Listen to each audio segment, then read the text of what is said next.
श्री गणेशाय नमः। आज हम सुनने जा रहे हैं कामदा एकादशी व्रत की कथा। तो सबसे पहले हम भगवान विष्णु जी की स्तुति करते हैं। शांताकारं भुजगशयनं पद्मनाभं सुरेशं विश्वाधारं गगनसदृशं मेघवर्णं शुभांगं लक्ष्मीकान्तं कमलनयनं योगिभिर्ध्यानगमयं वंदे विष्णुं भवभयरं सर्वलोकैकनाथम। अब हम एकादशी व्रत की विधि सुनते हैं।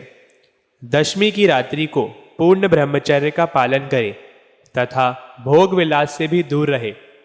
प्रातः एकादशी को लकड़ी का दातुन तथा पेस्ट का उपयोग ना करें। नींबू, जामुन या आम के पत्ते लेकर चबा ले और उंगली से कंठ शुद्ध कर ले। वृक्ष से पत्ता तोड़ना भी वर्जित है, अतः स्वयं गिरे हुए पत्ते का सेवन करें। यदि यह संभव ना हो तो पानी से 12 कुल्ला कर ले। फिर स्नान आदि से निवृत्त हो मंदिर में जाकर गीता जी का पाठ करे या पुरोहित आदि से श्रवण करे। प्रभु के सामने इस प्रकार प्रण करना चाहिए कि आज मैं चोर, पाखंडी और दुराचारी मनुष्य से बात नहीं करूँगा और ना ही किसी का दिल दुखाऊंगा। गौ, ब्राह्मण आदि को फलाहार व अन्न आदि देकर प्रसन्न करूँगा। रात्रि को जागरण कर कीर्तन करूंगा। ओम नमो भगवते वासुदेवाय इस द्वादक्षर मंत्र अथवा गुरु मंत्र का जाप करूंगा। राम, कृष्ण, नारायण इत्यादि विष्णु सहस्त्र नाम को कंठ का भूषण बनाऊंगा। ऐसी प्रतिज्ञा करके भगवान विष्णु जी का स्मरण कर प्रार्थना करें कि हे त्रिलोकीपति, मेरी लाज आपके हाथ है, अतः मुझे इस प्रण को पूरा करने की शक्ति प्रदान करे। मौन, जप, शास्त्र पठन, कीर्तन, रात्रि जागरण एकादशी व्रत में विशेष लाभ पहुंचाते हैं। एकादशी के दिन अशुद्ध द्रव्य से बने पेय ना पिए।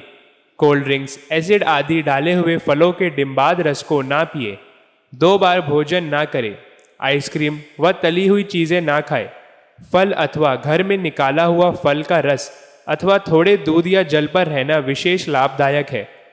व्रत के दशमी, एकादशी और द्वादशी इन तीनों दिनों में कांसे के बर्तन, मांस, प्याज, लहसुन, मसूर, उड़द, चने, कोदो जो कि एक प्रकार का धान होता है, शाक, शहद, तेल और अधिक जल का सेवन, इन सभी चीज़ों का सेवन ना करें। व्रत के पहले दिन दशमी को और दूसरे दिन द्वादशी को हविष्यान, जौ, गेहूँ, मूंग, सेंधा नमक, काली मिर्च, शर्करा और गौघृत आदि का 1 बार भोजन करें। फलाहारी को गोभी, गाजर, शलजम, पालक, कुल्फा का साग इत्यादि सेवन नहीं करना चाहिए। आम, अंगूर, केला, बादाम, पिस्ता इत्यादि अमृत फलों का सेवन करना चाहिए। जुआ, निद्रा, पान, पराई निंदा, चुगली, चोरी, हिंसा, मैथुन, क्रोध तथा झूठ कपट आदि अन्य कुकर्मों से नितांत दूर रहना चाहिए। भूलवश किसी निंदक से बात हो जाए तो इस दोष को दूर करने के लिए भगवान सूर्य के दर्शन तथा धूप से श्री हरि की पूजा कर क्षमा मांग लेनी चाहिए। एकादशी के दिन घर में झाड़ू नहीं लगाए, इससे चींटी आदि सूक्ष्म जीवों की मृत्यु का भय रहता है। इस दिन बाल नहीं कटाए, मधुर बोले, अधिक ना बोले। अधिक बोलने से ना बोलने योग्य वचन निकल जाते हैं। सत्य भाषण करना चाहिए। प्रत्येक वस्तु प्रभु को भोग लगाकर तथा तुलसी दल छोड़कर ग्रहण करनी चाहिए। एकादशी के दिन किसी संबंधी की मृत्यु हो जाए तो उस दिन व्रत रखकर उसका फल संकल्प करके मृतक को देना चाहिए और श्री गंगा जी में अस्थि प्रवाहित करने पर भी एकादशी व्रत रखकर व्रत फल प्राणी के निमित्त दे देना चाहिए। प्राणी मात्र को अंतर्यामी का अवतार समझकर किसी से छल कपट नहीं करना चाहिए। अपना अपमान करने या कटु वचन बोलने वाले पर भूल कर भी क्रोध ना करे। संतोष का फल सर्वदा मधुर होता है। मन में दया रखनी चाहिए। इस विधि से व्रत करने वाला उत्तम फल को प्राप्त करता है। द्वादशी के दिन ब्राह्मणों को मिष्ठान, दक्षिणा आदि से प्रसन्न कर उनकी परिक्रमा कर लेनी चाहिए। अब हम व्रत खोलने की विधि सुनते हैं। द्वादशी को सेवा पूजा की जगह पर बैठकर भुने हुए 7 चनों के 14 टुकड़े करके अपने सिर के पीछे फेंकना चाहिए। मेरे 7 जन्मों के शारीरिक, वाचिक और मानसिक पाप नष्ट हुए, यह भावना करके 7 अंजलि जल पीना और चने के 7 दाने खाकर व्रत खोलना चाहिए। तो अब हम कथा प्रारंभ करते हैं। युधिष्ठिर जी ने पूछा, हे वासुदेव, आपको नमस्कार है।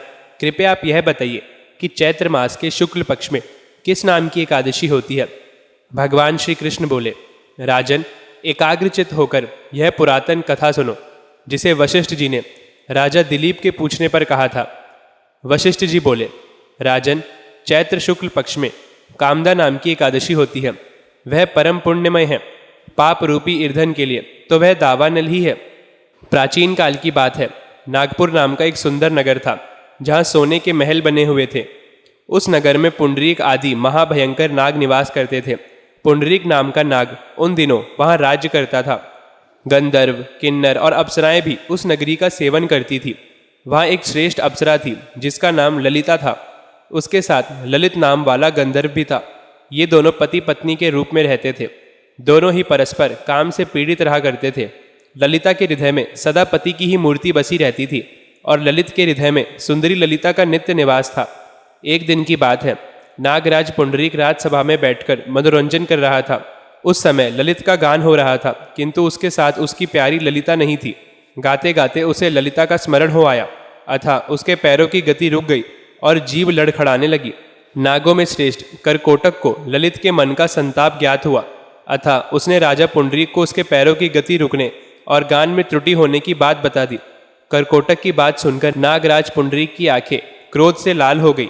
उसने गाते हुए कामातुर ललित को शाप दिया, दूर बुद्धे, तू मेरे सामने गान करते समय भी पत्नी के वशीभूत हो गया, इसलिए राक्षस हो जा। महाराज पुंडरीक के इतना कहते ही वह गंधर्व राक्षस हो गया। भयंकर मुख, विकराल आंखें और देखने मात्र से भयंकर उपजाने वाला रूप, ऐसा राक्षस होकर वह कर्म का फल भोगने लगा। ललिता अपने पति की विकराल आकृति देख मन ही मन बहुत चिंतित हुई। भारी दुख से वह कष्ट पाने लगी। सोचने लगी, क्या करूं, कहाँ जाऊं, मेरे पति पाप से कष्ट पा रहे हैं। वह रोती हुई घने जंगल में पति के पीछे पीछे घूमने लगी। वन में उसे एक सुंदर आश्रम दिखाई दिया, जहाँ एक मुनि शांत बैठे हुए थे। किसी भी प्राणी के साथ उनका वैर विरोध नहीं था। ललिता शीघ्रता के साथ वहां गई और मुनि को प्रणाम करके उनके सामने खड़ी हुई। मुनि बड़े दयालु थे। उस दुखनी को देखकर वे इस प्रकार बोले, शुभे, तुम कौन हो, कहाँ से आई हो, मेरे सामने सच सच बताओ। ललिता ने कहा, महामुने, वीर धनवा नाम वाले एक गंधर्व है। मैं उन्हीं महात्मा की पुत्री हूँ। मेरा नाम ललिता है। मेरे स्वामी अपने पाप दोष के कारण राक्षस हो गए हैं। उनकी यह अवस्था देखकर मुझे चैन नहीं है। ब्राह्मण, इस समय मेरा जो कर्तव्य है वह बताइए। विप्रवर, जिस पुण्य के द्वारा मेरे पति राक्षस भाव से छुटकारा पा जाए, उसका उपदेश कीजिए। ऋषि बोले, भद्रे, इस समय चैत्र मास के शुक्ल पक्ष की कामदा नामक एकादशी तिथि है, जो सब पापों को हरने वाली और उत्तम है। तुम उसी का विधि पूर्वक व्रत करो और इस व्रत का जो पुण्य हो उसे अपने स्वामी को दे डालो। पुण्य देने पर क्षण भर में ही उसके शाप का दोष दूर हो जाएगा। राजन, मुनि का यह वचन सुनकर ललिता को बड़ा हर्ष हुआ। उसने एकादशी को उपवास करके द्वादशी के दिन उन ब्रह्म ऋषि के समीप ही भगवान वासुदेव के श्री विग्रह के समक्ष अपने पति के उद्धार के लिए यह वचन कहा, मैंने जो यह कामदा एकादशी का उपवास व्रत किया है, उसके पुण्य के प्रभाव से मेरे पति का राक्षस भाव दूर हो जाए।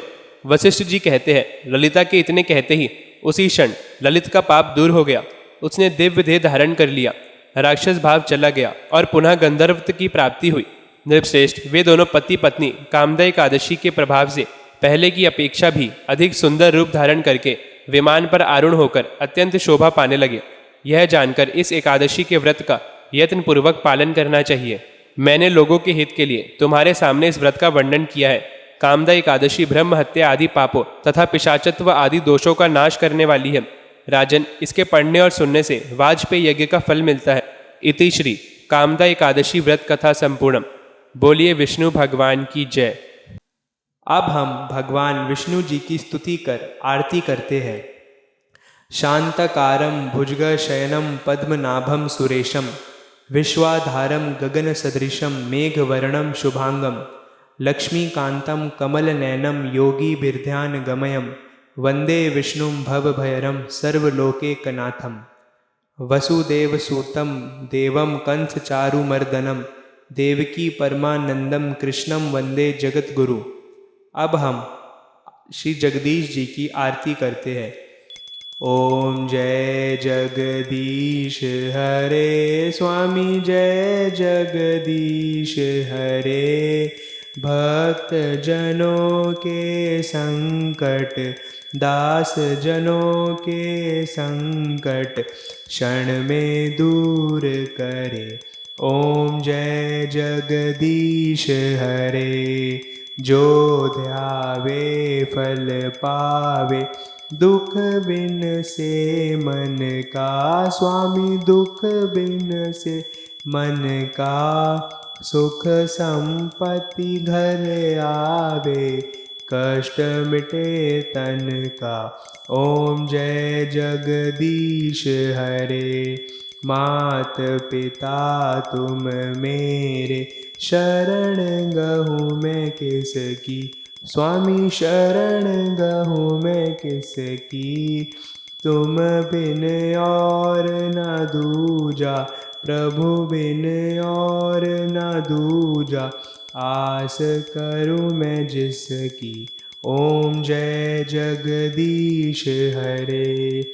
तुम पूर्ण परमात्मा, तुम अंतर्यामी। स्वामी तुम अंतर्यामी। पार ब्रह्म परमेश्वर, तुम सबके स्वामी। ओम जय जगदीश हरे। तुम करुणा के सागर, तुम पालन करता। स्वामी तुम पालन करता। मैं मूरख खल कामी, कृपा करो भरता। ओम जय जगदीश हरे।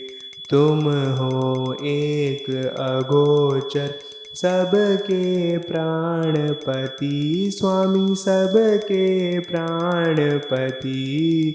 किसी विधि मिलो दया में, तुमको मैं कुमति। ओम जय जगदीश हरे। दीन बंधु दुख हरता, तुम ठाकुर मेरे। स्वामी तुम ठाकुर मेरे। अपने हाथ उठाओ, अपनी शरण बुलाओ। द्वार पड़ा तेरे। ओम जय जगदीश हरे। विषय विकार मिटाओ, पाप हरो देवा। स्वामी पाप हरो देवा। श्रद्धा भक्ति बढ़ाओ, प्रेम भक्ति बढ़ाओ। संतन की सेवा। ओम जय जगदीश हरे। श्री जगदीश जी की आरती जो कोई नर गावे, स्वामी प्रेम सहित गावे। कहत शिवानंद स्वामी, कहत हरिहर स्वामी। मन वंचित फल पावे। ओम जय जगदीश हरे। बोलिए विष्णु भगवान की जय।